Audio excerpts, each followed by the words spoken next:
documentar lo que se había dado. Ni siquiera saben de qué están hablando. O sea, que Odebrecht no entregó dinero, es lo que ustedes dicen. Y además lo ha dicho, no hubo soborno, o sea que se cayó. ¿Soborno? Bueno, Perdón, pero se cayó perdón, un ratito. Un ratito, señor. ¿Soborno en qué? ¿A quién estaban sobornando? No soy un especialista en términos pero la gente legales. te escucha y te cree. Ya, pero es que escucho, por ejemplo, hablar de políticos que han administrado mal el Perú a los que tú apoyaste. No. ¿Cómo que no? ¿A Castillo lo apoyaste? ¿Y cuándo? ¿Apoyaste a Ollantumala? ¿A cuándo? ¿Tú los has apoyado? ¿Cuándo? Ahora ya perdimos la memoria. No, escúchame, ya, comencemos por en la la verdad. segunda vuelta, ¿Cuál ¿con es quién? la verdad? ¿Por dónde te decantaste? No, señor, eso es mentira. Yo te ponme... O sea, bienvenido, Humberto, siempre es un gusto tenerte acá. Asustado de verte tan enojado. Buenos días a todos. No, me enojo todas las mañanas, me desahogo, ahora ya estoy relajado, ahora soy casi un budista.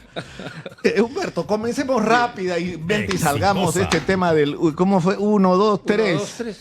Es un gesto, pues, obsceno, ¿no? Porque es un Pero gesto obsceno, tú sigues con lo mira, mismo. La gente que ha aplaudido tu gesto, digamos, lo ha tomado como una burla a José Domingo Pérez. Pero ese es un problema de ellos. Y hay gente que se ha molestado, pero todos han interpretado lo mismo, menos tú y el juzgado. No, la sala. Y la sala. El colegiado. Menos tú y la sala. ¿Por qué? Porque tienes un colegiado imparcial. Al otro lado tienes gente parcial que quiere atacar a uno o atacar al otro.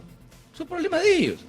O sea, yo no creo en la teoría nietzscheana de que no hay hechos si no hay interpretaciones sobre los hechos. Yo creo que los hechos son los hechos. Yo estaba hablando con Juliana Loza y está grabado además. 1 hora, 2 horas, 3 horas. Está la grabación, me remito a la grabación. Sí. Ya, dejémoslo ahí mejor. Y vayamos al asunto de fondo, que es en realidad lo que nos interesa a todos. Por eso digo, los amigos del fiscal quieren excentrar el debate, como el fiscal intentó hacerlo y nos hizo perder una sesión completa, por un tema que no tiene ninguna relevancia. Pero es un incidente que se resuelve rápidamente. Se queja el fiscal, se da la versión de la otra parte y resuelve la sala y seguimos para adelante. Pero perdemos tiempo. Pero... Mira, para los años que hemos esperado para esto, pero no es para se ha demorado tanto. ese fiscal, no yo. Bueno, pero vayamos al asunto de fondo. Dicho sea de paso, querían postergar las audiencias, regresarlos a la etapa intermedia. No sé si tú, Juliana Loza, no sé quién pidió eso, regresar a la etapa intermedia, o sea, iba a trazarse el juicio, no sé. A mí en lo puntual, siempre me has escuchado decir, yo quiero llegar al juicio oral. ¿Por qué? Porque se sale de la semiclandestinidad de las actividades fiscales, donde la información la maneja el fiscal y se las presenta a ustedes como le parece, al espacio público del juicio oral. Ojalá tuviera ese acceso. Ya, por favor. Pues yo no tengo, no te estoy diciendo ayer, dime, ¿cuántas veces hasta acá ¿cuántas veces he entrevistado a José Domingo Pérez? ¿Quieres que cuente como tú? Cuente tú 0. Mira, voy a hacer así, no va a ser tu gesto. 0 veces. Nunca he entrevistado. Y a Rafael Vela lo he entrevistado menos veces que a Jorge Chávez Cotrina. Bien, ¿y por qué lo entrevisto? Porque es un fiscal superior coordinador.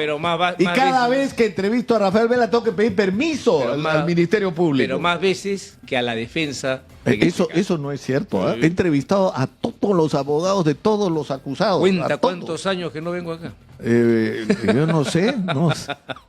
Yo no sé.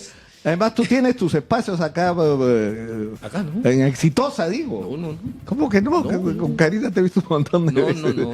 Pero en fin, perdón. Sí, bueno, mire, estamos perdiendo tiempo. Vamos al fondo.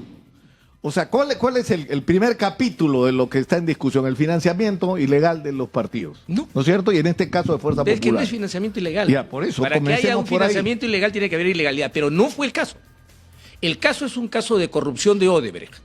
Así comenzó y hoy día comienzan a girarlo de 1000 maneras porque se desploma. Esa es la verdad y te dije que se iba a caer. ¿Y por qué se desploma? No entiendo. ¿Qué es lo que se ha desplomado? ¿Quién ha probado que hubo el aporte de Odebrecht? Solo tienes la palabra barata, la palabra, santa palabra revelada, Moisés bajando del Sinaí con las tablas de la ley. Se acabó. Eso no es así. O sea, tú estás poniendo en duda que eso ocurrió. No estoy poniendo en duda, te estoy diciendo que no ha ocurrido. Y para que algo ocurra, hay que probarlo. Entonces, Barata, Odebrecht, las declaraciones hechas ante la justicia suiza, ante la justicia de los Estados Unidos, con respecto a la existencia de la Caja 2 y las entregas de dinero a políticos de diversos países. Eso que tú estás haciendo se llama generalización precipitada. Yo estoy hablando exclusivamente del aporte a Keiko Fujimori. Pero lo ha dicho. Lo ha dicho, pues, ¿y dónde lo ha aprobado? Barata, pero lo ha dicho, está ¿Dónde dicho. lo ha aprobado? en la investigación que ha hecho el Ministerio Público sobre el flujo de recursos que ha habido en esa campaña, con el testimonio de colaboradores que son de la propia organización de Keiko Fujimori, con la cosa que ha dicho Reati. No atarantes al público, a mí no me puedes atarantar. Pero no te estoy dando argumentos. No estás dando argumentos, estás dando datos falsos. Y te lo preciso. Falso? Primero, ¿qué colaborador eficaz ha dicho yo estuve presente en la entrega del dinero? ¿Cuál? O sea, dime cuál. Ya, pero tú quieres. No, dime cuál. Ya, pero tú dices. No, acepta primero que no existe. ¿Cómo que no colaborador existe? eficaz que dijo yo he estado presente en la entrega del dinero. Para acreditar un hecho, tiene que existir un testigo que diga sí, estuve ahí, puedo dar fe. O tiene que decir, bueno, acá está la factura y el recibo que le entregaron. Te doy un ejemplo más sencillo todavía. Te doy un ejemplo más sencillo. ¿Por qué la familia Rasmussen y por qué el grupo Romero han podido probar con absoluta precisión matemática la ruta del dinero en ambos casos? ¿Y por qué Odebrecht no puede hacerlo? O sea, me dices tú que el grupo Romero y el grupo Rasmussen son más organizados y con mejores registros que Odebrecht. No, pues, no me digas ese cuento. Que la gente se la pueden hacer creer, sí. El problema es que no tenemos sentado al señor Barata y en particular al señor Marcelo Odebrecht dando la explicación de cómo conversó con Lula sobre el aporte y sobre los procedimientos el aporte a Lula, el aporte de Lula tiene que ver con Ollanta-Humala, no tiene que ver con Keiko Fujimori. Cuidado, no te equivoques. Tiene que ver conoces porque el caso. Dice aumentar 500 a Keiko y darle 3 a Ollanta. Eso es lo que dice. No dice 3 a Ollanta. Cuidado. Y 2. Eso es lo que escribe Marcelo Odebrecht y cuando le preguntan dice no recuerdo si es que Barata me pedía dar tanto o aumentar lo que se había dado. Ni siquiera saben de qué están hablando. O sea, ya, pero comencemos por el principio. O sea, lo que ustedes dicen es que no es solamente que no está probado que Odebrecht no entregó dinero, es lo que ustedes dicen. Y además lo ha dicho, no hubo soborno, o sea que se cayó. ¿Soborno? Bueno, Perdón, un ratito, señor. ¿Soborno en qué? ¿A quién estaban sobornando? No soy un especialista en términos pero la gente legales. te escucha y te cree. Ya, pero es que lo que es obvio, ¿en qué consiste el aporte a las campañas electorales? Que ahora los aportes no usemos todavía la definición de legal o ilegal. ¿Para qué? O sea, ¿cuál ha sido el mecanismo mediante el cual se ha activado la relación entre empresarios importantes con intereses en contrataciones con el Estado, en determinadas legislaciones que lo podrían favorecer o no? Contrato. No, pero por eso, ahora escúchame a mí ahora. Se ha establecido una relación perversa donde tú financias una campaña electoral y ocurre, Humberto, desde el más pequeño municipio, el gobierno regional o el gobierno nacional o el Congreso de la República, y existe desde hace muchos años en el Perú, no es una cosa nueva, donde tú auspicias para comprar la voluntad de ese político y compras después con tu servicio el dinero que has aportado. Eso tampoco ha ocurrido. Esa es una visión bien soviética. Me vas a disculpar. Soviética? Muy soviética.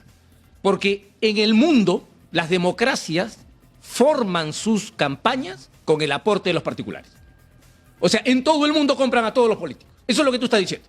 Sí. Ya, bueno. Entonces la democracia no existe. Pues claro, en Estados Unidos los grandes aportes de las grandes corporaciones tienen por objeto comprometer para que ocurra lo que ocurrió, como por ejemplo en el escándalo de la bolsa, donde el señor Obama le perdonó la vida a los banqueros que estafaron a medio de Estados Unidos. Yo te escucho, por ejemplo, hablar de políticos que han administrado mal el Perú a los que tú apoyaste. No. ¿Cómo que no? A Castillo lo apoyaste. ¿Y cuándo? ¿Apoyaste a Ollanta-Humala? ¿Cuándo? ¿Tú los has apoyado? ¿Cuándo? Ahora ya perdimos la memoria. No, escúchame, ya, comencemos por la verdad. En la segunda vuelta, ¿cuál es la verdad? ¿Por dónde te decantaste? No, señor, eso es mentira. Yo te pongo, ponme tú. Ponme tú un editorial donde yo he apoyado a Castillo y yo renuncio en este momento. Y la entrevista que le hiciste acá. Si yo te pongo un editorial donde yo digo las cosas que ahora todo el mundo dice sobre Castillo, comunista no era, pues, Abanto, no era. Yo no he dicho que sea comunista. Y un hombre con un pie por su alianza con Cerrón en la corrupción. Yo lo dije antes de las elecciones. Y yo dije, por eso voy a votar en blanco, porque Keiko tampoco me gusta. Bueno, está grabado. Pero esa votación ¿sabes cuál es la diferencia, Humberto? ¿Sabes cuál es la diferencia? Sí. Que yo creo que quien debe decidir es la gente. Yo también. Y yo le di el espacio acá al señor Castillo y a la señora Keiko. Vinieron antes de la segunda vuelta 2 veces Castillo y Keiko una. ¿Y sabes por qué no vino Keiko la segunda, que era la última entrevista de este programa antes de la segunda vuelta? Porque el equipo de campaña de la señora Keiko decidió que no viniera. Porque como tenía el apoyo de los grandes medios, de manera incondicional y grotesca, tomando partido por uno de los candidatos, entonces no necesitaba venir acá. Grave error. Grave error. Que no cometió Rafael López Aliaga.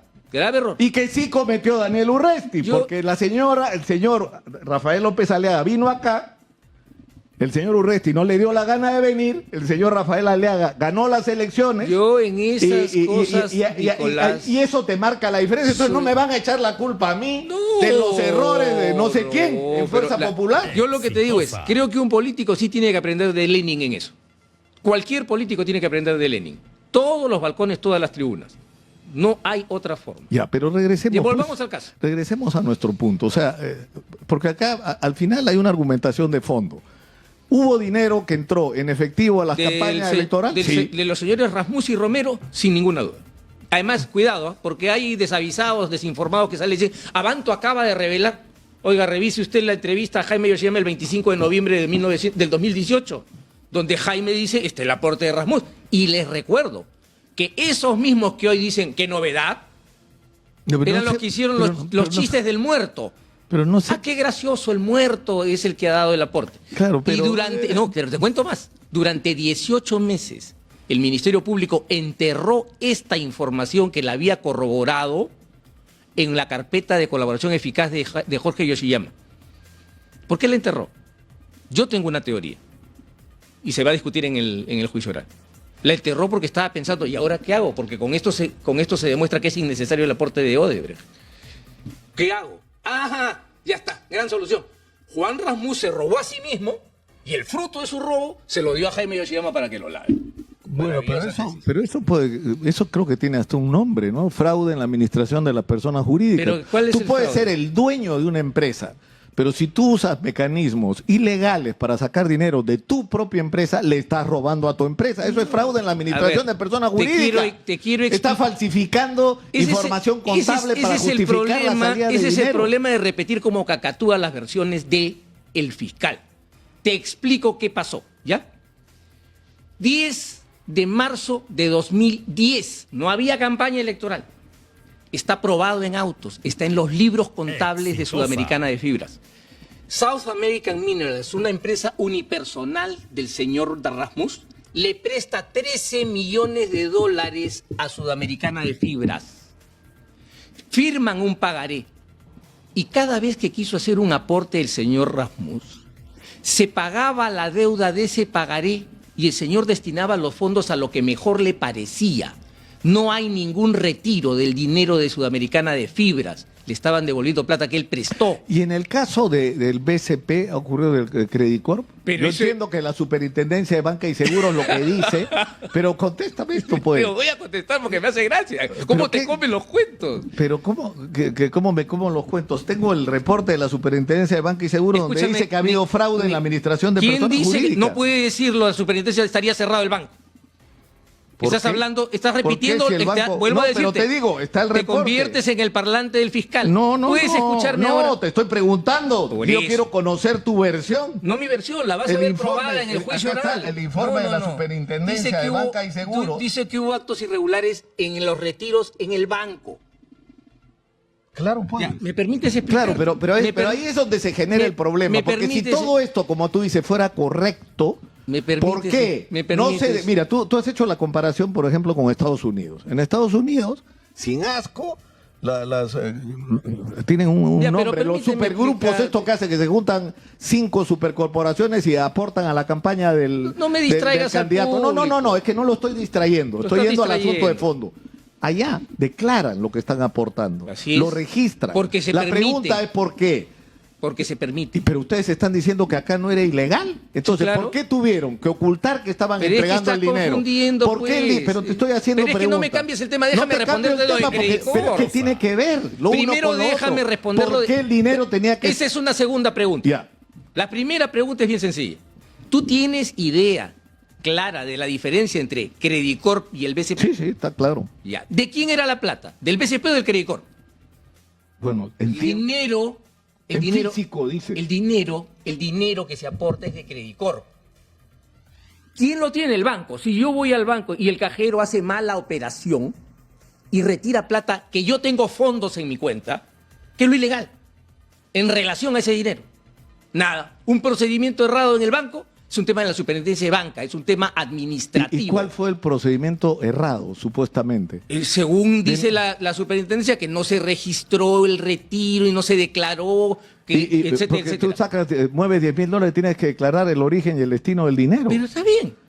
Eso es un tema, pero es un tema, pero entiéndeme. Es que no lo haces. Es que no me estás entendiendo. Es decir, si todo fuera correcto y transparente, retiras el dinero a tu cuenta personal y desde tu cuenta personal haces una transferencia a Keiko Fujimori o a Jaime Yoshiyama o a quien sea. Entiéndeme. Tú tienes que entender que hay niveles de ilegalidad. Hay una ilicitud administrativa, hay una ilicitud civil y hay una ilicitud penal. Yo a ti no te puedo llevar a la prisión porque pasaste el rojo de un semáforo. Eso es una falta administrativa. ¿Entiendes? Entonces aquí quieren llevar a la gente a un proceso penal porque porque se cruzaron la luz roja. Eso es estúpido. Pero ¿se te das cuenta de la comparación que estás haciendo? Claro que sí. O sea, saco dinero con información dinero de origen, falsa. Dinero de origen lícito, no te equivoques. No importa. No, sí importa. Es que el lavado requiere dinero de origen ilícito. Me dices que Credicorp tiene dinero de origen ilícito en sus cuentas. Es que ahí está la discusión. No, si tú utilizas un procedimiento ilegal. No, pero déjame hablar a mí ahora. Es que estás engañando a la gente. Pero acláraselo tú con la respuesta a mi pregunta. Pero es que estás engañando a la gente. Si tú estás actuando correctamente, ¿por qué tienes que dar información falsa, equívoca, sobre cuál es la razón por la que estás retirando ese dinero e incluso sobre el procedimiento que estás usando? En segundo lugar, sacas el dinero en efectivo. En cuarto lugar, lo entregas en efectivo. ¿Y? En quinto lugar, no lo declara el partido como que lo ha recibido. En quinto lugar, el partido lo mete a la campaña electoral con información falsa, mintiendo. Eso es pasarse el semáforo. Sí. Eso es pasarse el semáforo. ¿Te explico? O sea, ¿quieres oír? No, es que no quieres oír. Pues. Es que estás acostumbrado solo a escuchar a un lado. Ahora vas a escuchar al otro lado. Para eso se abrió el juicio. No, estás regresando un argumento que ya no vale. Vuelvo a decir. El hecho que estés sentado acá es la prueba de lo contrario. Ahora me vas a escuchar. Tenemos que ir a la pausa. Ya, no te voy a poder escuchar. Te voy a escuchar después de la pausa. O sea, te quejas de que no te escucho. Pero es que repites, pues. Eso, como dicen los sabios, es contradictio in adjecto. Es imposible que no te escuches si estás sentado acá hablando. Que no puede. Te estoy escuchando, Humberto Abanto. Regresamos con Humberto Abanto. 5 años después. Te saco la cuenta ahorita, hace 2 meses has estado acá. Vamos a la pausa. Está ahora Humberto Abanto, abogado de Jaime Yoshiyama Tanaka, está en nuestros estudios. Él es uno de los protagonistas inevitables de este proceso, además por sus características y sus méritos personales que son innegables, aunque alguna vez hemos estado de acuerdo, Humberto, creo que sí, ¿no? Sí, en varias veces. En varios asuntos, pero en este no estamos. No. O sea, tú dices, no está acreditado que Odebrecht haya entregado dinero. Absolutamente. Número 1. Han tenido que hacer toda una maroma tratando de decir que Monteverde Busailleu, que el dinero... La versión original fue, yo llegué a mi oficina y encontré un maletín con dinero. No sé cómo vino, pero encontré $500,000. Primera versión del señor Barata. Junio, dijo, lo entregué en junio del 2010, ni siquiera había campaña.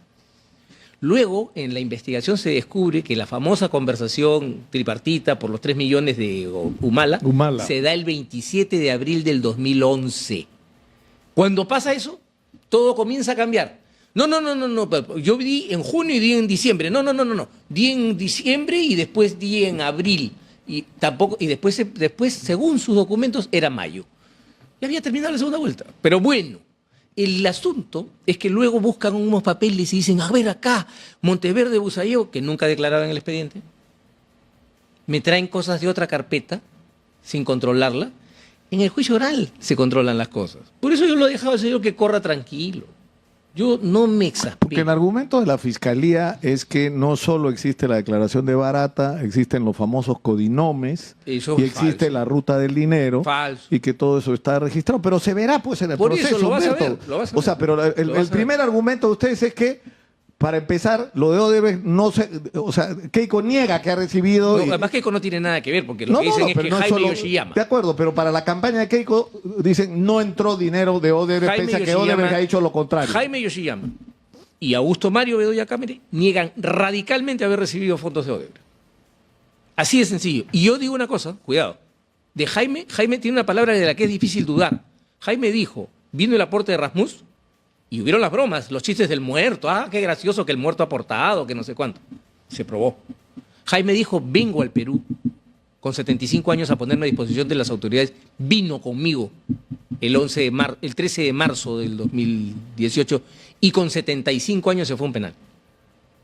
Es más, usando a un colaborador eficaz, el fiscal logró que el juez equivocadamente diera una orden de pasarlo a Ancón y lo tuvieron un mes en Ancón 1. O sea, a mí no me digan que Jaime tiene una palabra poco creíble. Ya, pero yo lo que quiero entender es cuál es la argumentación de ustedes, porque hemos escuchado extensamente a José Domingo Pérez. O sea, lo que ustedes dicen es, uno, no está probado que Odebrecht haya entregado dinero. No solamente, o sea, nuestra versión es que no se puede probar lo que no ocurrió. Ya. Uno. Bueno, Odebrecht dice lo contrario, la Fiscalía dice que tienen los codinomes, la ruta del dinero y otros testimonios. Los codinomes nunca se han visto. Bueno, los veremos seguramente. Por eso, pues ahí vamos a ver. Ya, primero. Lo segundo que ustedes dicen es que el dinero que sí se recibió en efectivo y que se incorporó a la campaña en efectivo o a través de mecanismos que eran mentirosos. De simulación de aporte, sí. Ya, es una simulación. Entonces, ¿qué es eso? Tú dices, es algo así como pasarse la luz roja. En el Perú no hay, en el Perú, por si acaso, te pido que alguien te informe, el Código Civil contempla la simulación. Por si acaso. Segundo, sí es pasarse la luz roja porque era legislación administrativa electoral, no era legislación penal. ¿Ok? Entonces, ¿recibí aportes? Sí. ¿Más allá de los límites legales administrativos electorales? Sí. ¿Los incorporé desatendiendo esas reglas? Sí. ¿El dinero era de origen ilícito? Nadie ha podido demostrar que el señor Rasmus haya cometido un delito. Y el cuento que se cuenta de que él ha defraudado a su empresa es mentira y está probado en autos. Ya, pero en conclusión, todo esto debería terminar ¿en qué, según En la absolución de Jaime Yoshiyama. Sobre ese cargo. ¿Y cuál otro? Ya, pero ¿cuál? Entonces tú dices, sí se ha probado que salió dinero en efectivo. Sí, pero eso no es delito. Se ha probado que el dinero se entregó en efectivo. Se ha probado que se usaron mecanismos falsos, digamos, porque, ¿no? Escúchame, para incorporar el dinero a la campaña. Es más, cuando yo he visto las cifras de la Fiscalía en el inmenso expediente y no coincide, la plata que entró a la campaña con la plata que se recibió. Eso es mentira, hay una pericia de parte que acredita que no pero es así. Eso es un tema que va a quedar claro por también eso, ahí. Pero más allá de eso, ¿qué pena debería recibir esto según ustedes? ¿Una papeleta como si tuvieras pasado la luz roja? Pero es que ¿cómo me van a poner una pena por una falta administrativa? Te vuelvo a decir, me pasé la luz roja, tú me quieres meter preso. Es una falta administrativa, todo lo que hemos vivido. Así es. Y se ha armado este escándalo pues para ¿Y eso vale para todo? O sea, también es una falta administrativa el aporte a la campaña de Ollanta Humala. Yo no puedo opinar por un caso que no conozco. Una de las cosas que yo no hago, a diferencia de otros abogados, es meterme a hablar de un caso que no conozco. Claro, pero es lo mismo, ¿no? No es lo mismo. Pero, o sea, es que no sé si es lo mismo. Es que no sé si es lo mismo porque no conozco el expediente. Estamos hablando puntualmente de Odebrecht.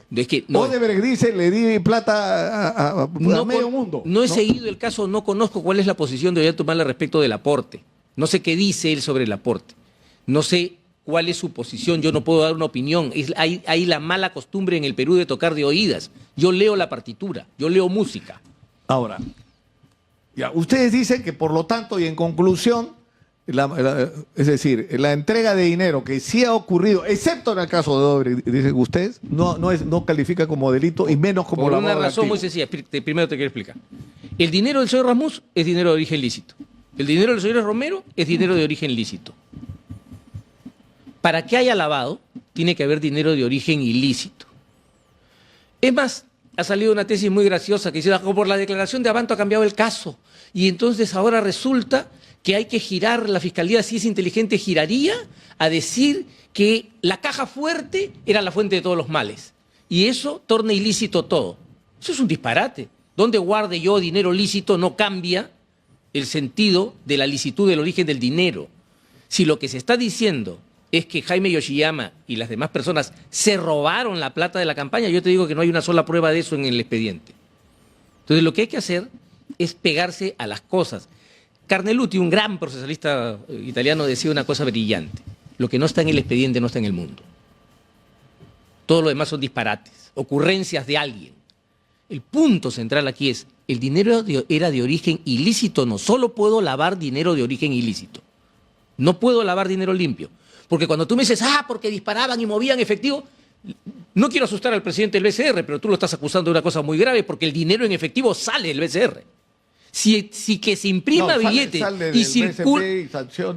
tienen que renunciar al directorio. No, lo que te digo es que circule dinero en efectivo tiene un solo origen, la emisión del Banco Central de Reserva. Si fuera ilícito no se imprimirían billetes.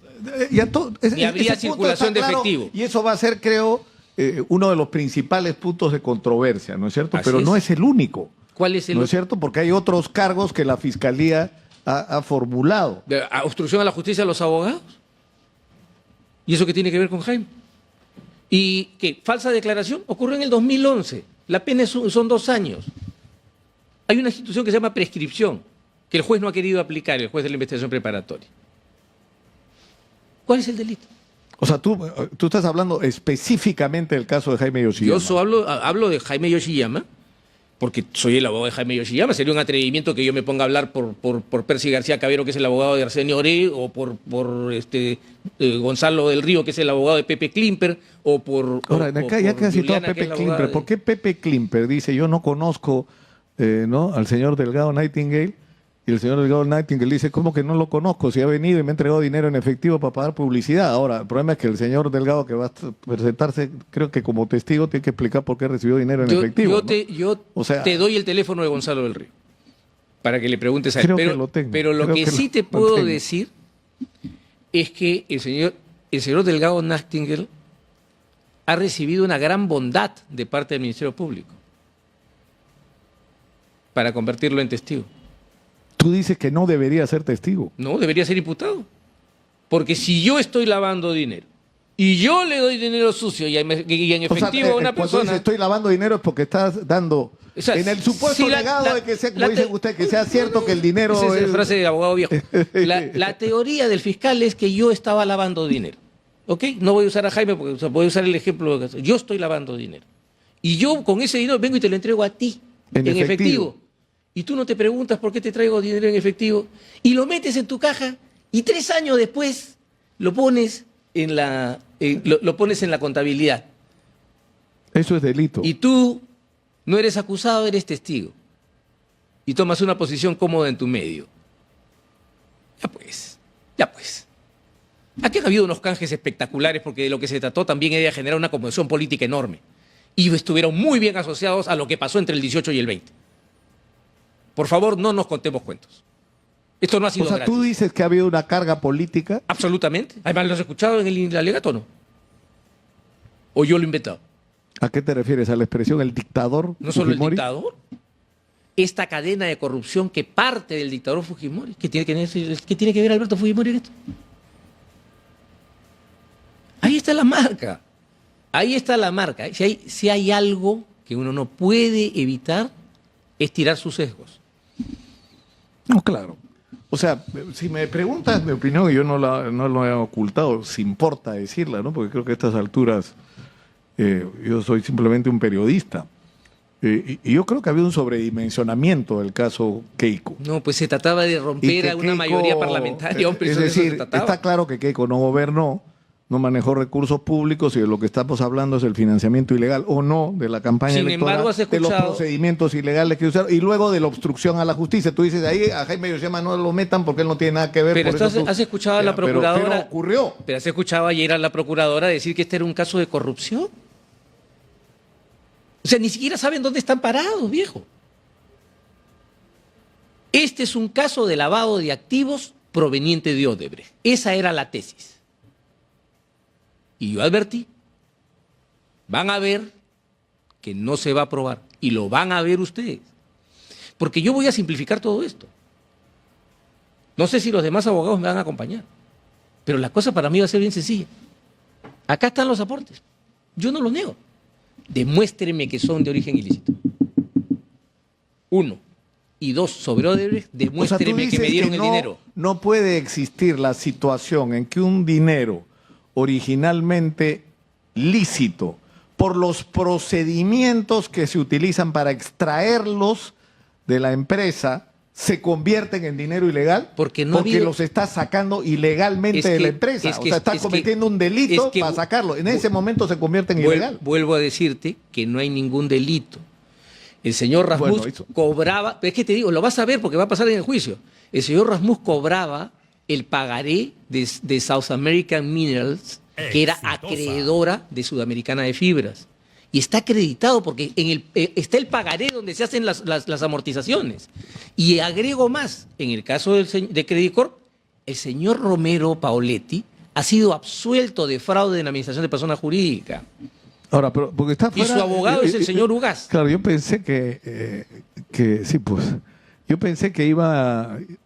Es decir, tú lo único que cuestionas, digamos, de los aportes es el de Odebrecht, ¿no es cierto? Así y es. Creo que eso lo comparten todos los que son parte de las defensas de infinidad. Es que en ese caso hay un solo responsable que sería Jaime, dos responsables, Jaime Yoshiyama yo tenía acá información sobre Rasmussen, pero ya no la tengo ni que dar, ¿no? Porque Enrique Guzmán reconoció que habían entregado como, ¿cuánto? 7 millones de dólares. En 2 campañas. Eso es otra cosa también que hace el Ministerio Público, la Junta, todo eso, 7 millones y medio le dieron. De acuerdo, y que eran para apoyar el proyecto político, Así fueron 60 y tantas entregas, claro, ¿no es cierto? Y el propio Mark Vito, o sea, bueno, el fiscal dice que Mark Vito incluso personalmente recibió uno de esos aportes de ¿Por qué? Porque, 660 mil dólares. ¿Se le pidió que vaya a recoger?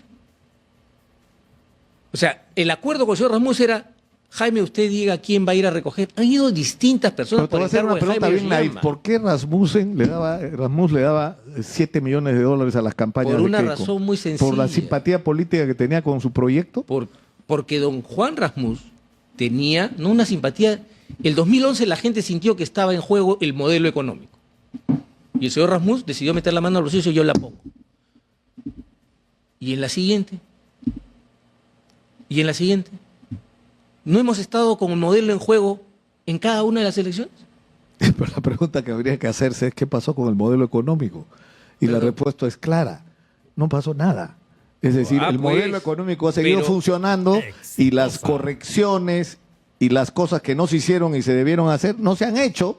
Y quienes han gestionado el gobierno después de Fujimori, lo único que han hecho es eso, gestionado el proyecto de Fujimori y se ha levantado el peso al país. De 2006 a 2011 tuviste un país, te dejamos un país que crecía 8% al año, que tenía el doble de reservas respecto de su deuda pública. La deuda pública era solamente 25 mil millones de dólares. El gobierno de Alan García. Y por si acaso te digo, vamos a ver que prueben el aporte. Porque lo único que hay ahora es un aporte de 200 mil dólares, supuestamente dado al Pero ahora estás hablando ya no como abogado de Jaime Yoshiyama. No, yo soy abogado en ese caso. También. Así bueno, es. pero ese es otro tema. Pues, pero lo que no puedes negar es que del 2011 para acá, gracias a la siembra de odio, el Perú ha ido hacia abajo. Los números están a la vista. La multiplicación de la pobreza, la caída del crecimiento en el Perú, caída del empleo. Ahí entramos a otra discusión que es más de fondo, ¿no? Y a la teoría del chorreo y toda esa historia. O sea, los precios de los minerales se dispararon. Por favor. Hay que reconocer hoy día tienes a 2.200, 2.400 dólares la onza. No puedes. Pero por eso. Entonces, ¿por qué México no creció a la misma velocidad? Chile no creció a la misma velocidad. Brasil no creció a la misma velocidad. Pero también es cierto, es decir, ha habido. También es cierto que algunos técnicos durante el gobierno. No, yo no soy mezquino en absoluto. En absoluto. Lo que yo te digo es que no se hizo lo que había que hacer, que es corregir los defectos del modelo de Fujimori y hacer las cosas que Fujimori no ha hecho. Por eso te ocurrió, Humberto, que termina el boom, se acaba el chorreo y regresas a un país con 80% de informalidad. Si no se ha acabado el boom. El problema que tienes es un problema político. El Perú es un pollo sin cabeza corriendo por la cocina. Esa es la verdad. Pero eso es lo que yo digo todos los días. Claro. Es lo que yo digo todos los días. Es lo que han construido con la destrucción de los partidos políticos y parte de eso ha sido la campaña del 2018-2020. Pero los partidos no han necesitado ayuda, se han destruido a sí mismos. Los partidos se han, es decir, proyecto de quién ha sido destruir los proyectos, los partidos se han destruido solitos. ¿De verdad tú crees que esa inflación de este caso fue gratuita o coincidió con la necesidad de quebrar una mayoría parlamentaria en el Congreso para facilitar la toma del poder por un señor que luego se hizo del poder durante 4 meses unilateralmente. Perdón, ¿que eso no pasó? O sea, ¿tú crees que esto ha sido toda una conspiración política? Sin ninguna duda. Sin ninguna duda. Pero para resumir y terminar, tú dices, no ha habido lavado de activos, no se ha probado que Odebrecht haya entregado dinero, y lo que ha habido en todo caso han sido faltas que, en el peor de los casos, las penas aplicables son menores y ni siquiera supondrían cárcel para nadie. No debiera. Y el caso debería terminar en que nadie va a ir preso por el caso de Keiko Fujimori. Va a terminar así, y lo vas a ver. Tan es así que hasta los más entusiastas cheerleaders del equipo fiscal han comenzado ya a pararse en el otro lado y dicen, esto se está cayendo. Y tanto así que un abogado publica un artículo, un artículo. Es que yo vivo en otro mundo distinto. Tú los conoces, no te hagas. Te juro que no me hago. Y el otro, y tienes a un abogado que comienza a decir, por aquí podría ser que rehagan el esquema porque están perdidos. Ya pues. Tarde o temprano, tu radio será un Philips. Es una vieja propaganda. O era un Filco. Era un Philips. Era, ¿no? Sí. Bueno, tenemos que terminar por hoy. Muchas gracias. Muchas gracias por estar ahí. Y deberíamos regresar para hablar. No me gusta hablar de Alan García cuando no está. No quiero. Está bien. No me parece. Yo sí encantado. Justo porque no tiene que. En todo caso, otras personas involucradas en el caso. Porque ya todo lo que, por lo menos yo tenía que decir sobre el caso de su momento lo dije. Yo tengo mis convicciones sobre el tema, tú lo sabes, he hecho investigaciones sobre eso. Con el mismo Alan García en Bogotá hablé del tema. Yo te digo, mira el relato del propio Emilio Odebrecht en una guerra contra Brasil. Y mira lo que ha pasado finalmente en los tribunales. Y mira lo que viene. No, pero ya no me vas a regresar al primer gobierno de Alan, cuando yo descubrí que Odebrecht existía y que la obra de Charcani y que Chavimochic, porque ahí empezó Odebrecht en el Perú. Chavimochic es un emporio hoy día, gracias, si no se hubiera tomado esa decisión no habría agroexportación en el Perú. Está bien, pero ahí empezó la relación, o sea, Marcelo estaba jugando ahí canicas. Y Alan se entendía con el padre, era el abuelo con el que se entendía. Ya, ahora, bueno, ya, pero eso es otro tema. No reabras la discusión. Sí. Será en otro momento en todo caso. No quiero, te juro, no quiero entrarle al tema de Alan García. Me parece penoso hablar de una persona que no puede estar acá sentado, que haya sido por su propia decisión. Agradezco. Muchas gracias, Humberto, por estar acá.